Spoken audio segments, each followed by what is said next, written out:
I like to think I'm a rational person. I play games because they're fun. I like getting kills and experiencing my skill increase as I get better at the game. And usually that's enough to keep me happy. But every once in a while I get sucked into some rabbit hole trap created by a mischievous developer to hijack my dopamine system. This actually just happened in Modern Warfare 2. I've done a pretty good job ignoring the ridiculous camo challenges of most COD games over the last several years, and the last one that really got me was the Dark Matter camo back in Black Ops 3.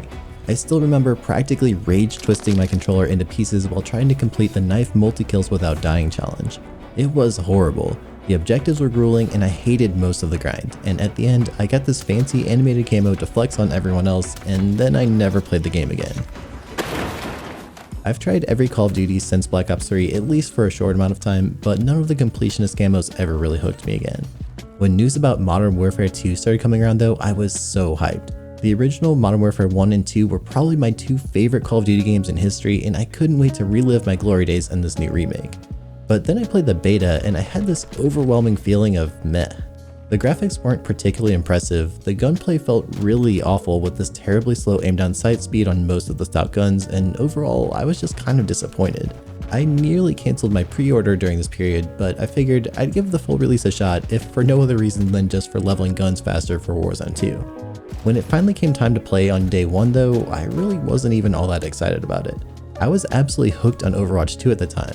I tried a couple games of quick play and then ground war, and I was just immediately back to Overwatch. But then something happened. I started getting a few messages from gaming friends about how much fun they're having in the new MW2, especially with sniping. Wait a minute, sniping? This is my favorite thing to do in any video game ever, but the last I recalled, the snipers felt so sluggish in the beta. What's going on here? The base ones are definitely very bad. Before leveling them up, I didn't have access to any of the mods that would speed up that aim down sight time, and that's a big no-no for me in games. I hate slow snipers in any FPS game. So what's the catch? Is there anything rational that I could be missing here? Well, turns out no. I wasn't missing anything rational, but there was something irrational.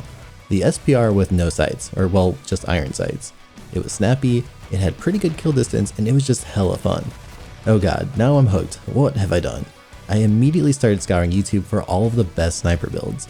First question, which ones are worth leveling? So this is what I found out. The SPX looks awesome and I really want to get it, and I really want all the good mods that improve the ADS speed. To get these mods though, I'm going to need to level up the gun basically to max level.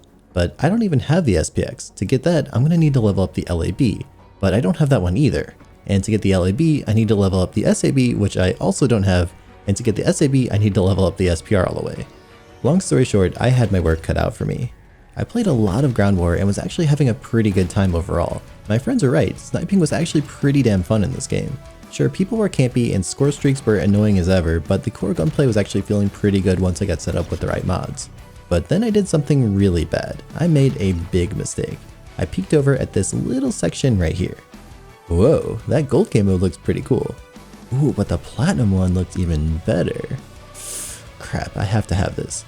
You know as well as I know, I must do everything I can to flex my sniping skills and land some nasty flick shots in the kill cam when Warzone 2 finally drops, and a badass camo is going to make them even more frustrated.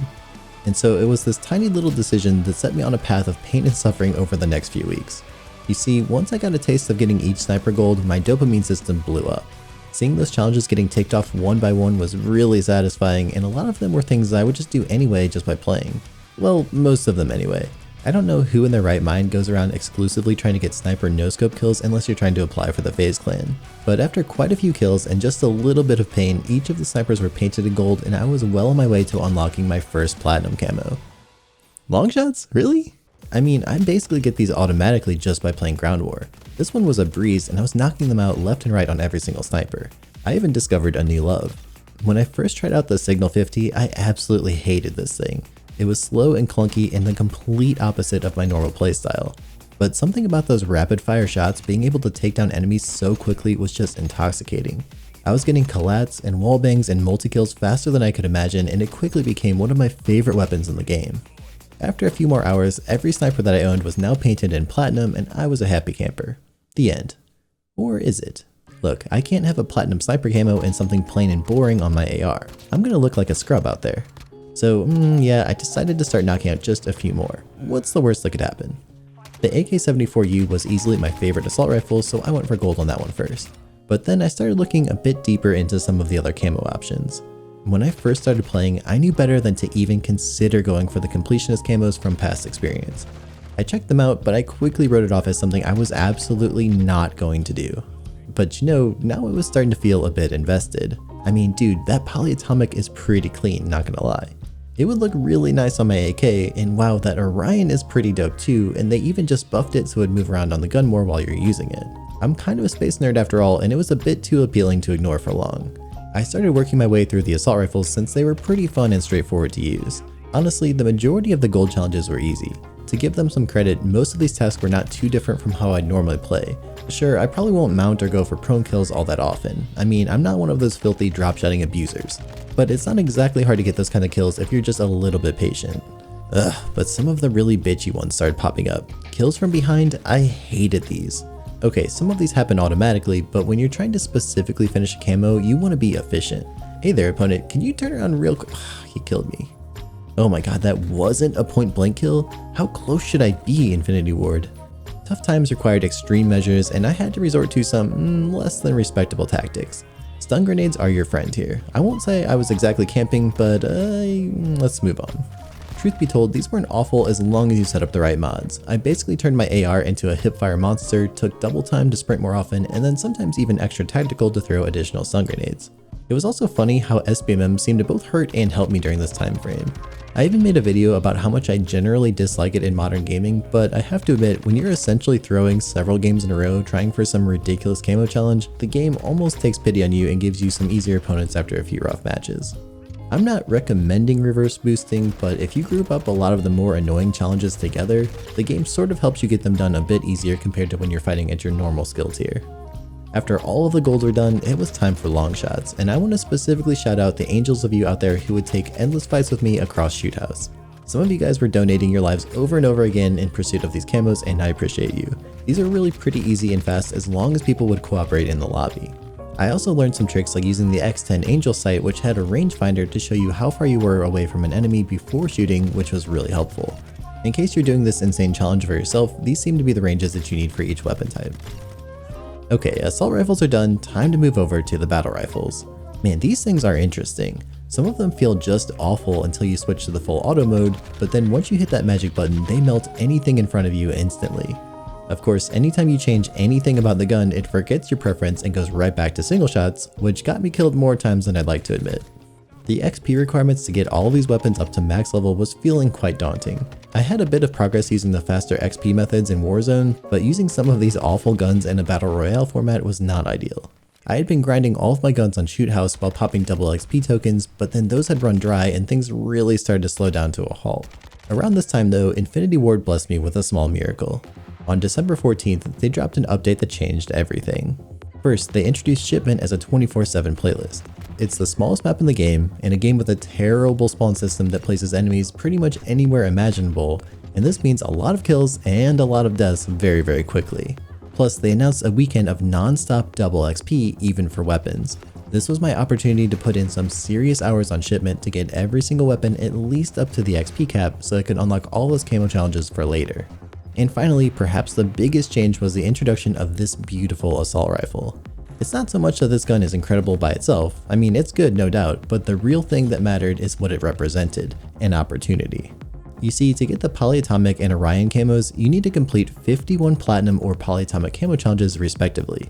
Yeah, that's a lot of camo challenges, but more importantly, that 51 number means you needed to complete all challenges on every single weapon in the game.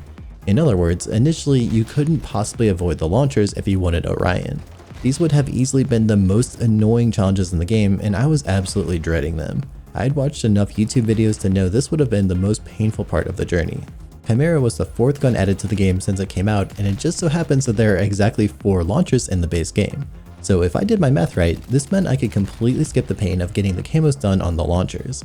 Now I was officially excited, it was time to grind. I blasted through every weapon category as fast as I possibly could. SMGs, LMGs, marksman rifles, shotguns, pistols, even the melee weapons. During this process, I also discovered how insanely good akimbo pistols can be. I had seen a lot of streamers using them in Warzone, but holy crap, akimbo revolvers or deagles are so fun and so broken in 6v6. The 890s are obviously cracked too, but the funniest thing to me was trying to control the recoil on the X13s, which are just insane in akimbo mode. Anyway, after a couple of near sleepless nights, every weapon in the game aside from the launchers had been fully maxed out. Luckily, I had learned from my experience with the assault rifles, and I paid a bit of attention to which camo challenges were attached to each of the guns as I leveled them, so I was able to knock out quite a few of them while drooling over the double XP. But some of these were just incredibly frustrating. Yes, even on Shipment, the closest range map in the game, getting point blank kills was so annoying. How close exactly do I need to get? You've got to be trolling us with this one. Then of course there's the gold camo challenges of getting 3 kills without dying 10 times. I swear I can get 3 kills with my eyes closed until I go for this specific challenge, but then something weird happens in my brain. I can easily pick up 2 kills rapidly, but then the third one becomes near impossible. I'll get blinded or shocked or naded or killed by some random kill streak. I'm sure I must just get too focused on finishing that third kill because whenever I play normally and try to forget about the challenges, I get them done easy peasy. But something about focusing on that third kill makes it so frustrating. After quite a bit of grinding, every single gun along with the riot shield and the knife had gold camo unlocked, and now it was time for by far the most painful part of the journey, the long shots. You see, guns tend to perform pretty well within their optimal ranges, and when you push out that range far enough to get a long shot medal, everything starts to fall apart. It turns out, SMGs aren't the best choice when you're much further than 30 meters away. And with the introduction of Shipment, they took away the 24/7 shoot house playlist, which was my go-to map for getting long shots. I tried to get these done in regular quick play modes, but the damage drop off and wild recoil of some of the guns made it just infuriating. But after a few rough rounds of pulling my hair out, I decided to take a break and do a little bit of research on the better ways to get these annoying camo challenges done. People were recommending Tier 1, which was essentially just a rebranded version of the old hardcore mode. This means you deal way more damage, you take way more damage, and your poor little teammate who either walks in front of your line of fire or just annoys the crap out of you is vulnerable to your shots. It was a rough transition at first. I was still running around like a gamer who had just snorted lines of G Fuel to prep for an all-nighter grinding Shipment. This tactic just did not work at all. I was making a ton of noise while everyone else was camping every single corner and sound whoring at every opportunity. But after adopting a much slower and more methodical approach, I started to really enjoy this mode. It was a welcome change of pace after the insanity of grinding Shipment for so many hours, and it almost made Modern Warfare 2 feel like a completely different game altogether.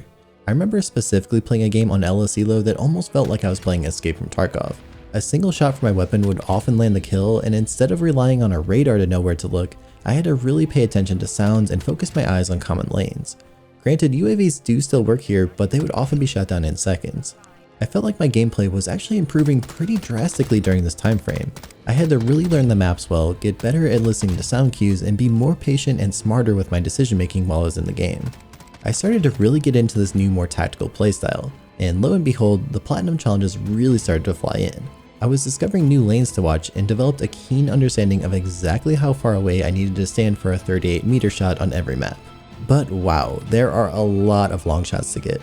51 weapons, well 49 if you don't count the melee options, and most of them require 25 long shots. That's around 1200 long shots total, and it's not like you're getting these at rapid speeds. It's quite a time investment to knock them all out. After a ton of grinding, I finally did it. I got my 51st weapon platinum and it was time to celebrate. Now all that was left was to unlock polyatomic on every weapon, and that juicy Orion camo would be mine. I started with the 2 melee weapons, which went surprisingly fast. Kills from behind on Shipment with a melee weapon while everyone is either flashed or stunned or choking on tear gas really isn't all that difficult. Then it was time to go for headshots, a lot of headshots, and this is probably the most fun part of the challenge.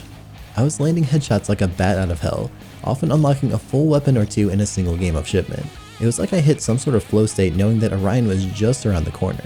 Slug shotgun shells were popping domes, I could barely miss a bullet with a marksman rifle, and even snipers weren't all that tough as long as I used a lower zoom scope. And about 1200 headshots later, the glorious Orion camo was mine. Now everyone will finally know that I'm some sweaty tryhard.